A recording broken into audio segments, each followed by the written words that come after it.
Reality చెప్తాను. ఇది actually మన బజ్లో కూడా ఏమంటే శివాజీ గారు అడిగినారు. Firstly over thinking, over confidence అని అనుకున్నారు.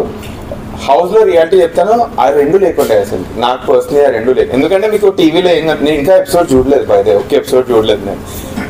ఏమంటారు వచ్చిన తర్వాత జస్ట్ ఇట్లా ట్రైలర్స్ చూసిన, ట్రైలర్స్లో బాగానే కనిపించింది, అంతా బాగానే ఉండే అనిపించింది, మాట్లాడింది వచ్చింది అనిపించింది. ఓవర్ థింక్ అయితే ఎక్కడ చేశానో నాకు అసలు మీకు ఎందుకు ఒపీనియన్ వచ్చిందో కూడా తెలియదు.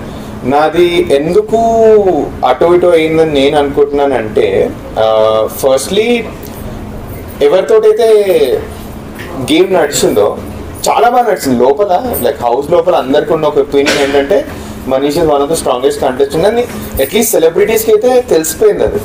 ఎందుకంటే ఎవరైతే కామనర్స్ ఉన్నారో లోపల సెలబ్రిటీస్ తోటి టఫ్ ఫైట్ తీసుకోనికి ఇంకా ముందరకు వేయట్లేదు. నేను రైట్ ఫ్రమ్ గెట్ గో, ఎందుకంటే నేను నా బ్యాక్గ్రౌండ్ కూడా చూసుకుంటే I always been in startups, I been in business. So దానివల్ల ఏమంటారు నాకేం ఇట్లా ఫ్రిక్షన్ లేకపోతే ఒక భయం లేకుండే, లైక్ ఏమంటారు వాళ్ళతోటి గేమ్ ఆడనీకి కూడా.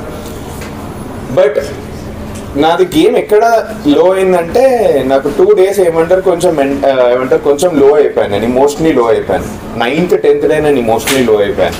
నేను personally that could be the biggest reason నేను అనుకున్నాను. నేను ఇంకా ఎపిసోడ్ చూడలేదు, తెలియదు నాకు దానికోసమే. సో లాస్ట్ డేస్లో కూడా నేను అదే అనుకున్నాను, ఈ 2 days వల్ల ఏమన్నా గ్రాఫ్ తగ్గిందా అది ఇదే అని అనుకున్నాను. బయటకు వచ్చిన తర్వాత ఒక్కొక్క ఒపీనియన్ ఇచ్చారు.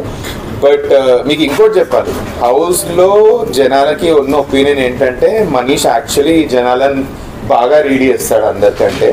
సో వాళ్ళు ఐ గెస్ నేను వెళ్ళిపోయిన తర్వాత కూడా ఎవరో ఏదో అన్నారంట నాకు, ఇప్పుడు ఈ రోజే చెప్తుండే లైక్ హౌస్లో లైక్ ఇది అది నా గురించి అని. సో ఓవర్ థింకింగ్ వల్ల అయితే అవ్వలేదని నేను బిలీవ్ చేస్తున్నాను. ఫస్ట్లీ ఓన్లీ 2 days నేనే కొంచెం ఎమోషనలీ లో అయ్యాను, దానివల్ల నాకు గ్రాఫ్ పడిందా అని నేను అనుకుంటున్నాను. That is thing. Second thing also common కదా, నాకు నా ఓట్ బ్యాంక్ ఎలా ఉందో తెలియదు బయట అసలుకి. సో అది సెకండ్ రీజన్ నేను బిలీవ్ చేస్తున్నాను. ఎందుకంటే ఈ రేంజ్ పర్ఫార్మెన్స్ ఇచ్చిన తర్వాత కూడా బయటకు వచ్చినా అంటే ఏదో ఒక రీజన్ అసోసియేట్ అయ్యి ఉండాలని ఇప్పుడే రీడ్ చేస్తున్నాను. ఒక్కొక్క ఎపిసోడ్ చూస్తే నాకు ఇంకా బాగా తెలుస్తుంది ఏ బిగ్గెస్ట్ రీజన్ అయి ఉంటుందని. But that is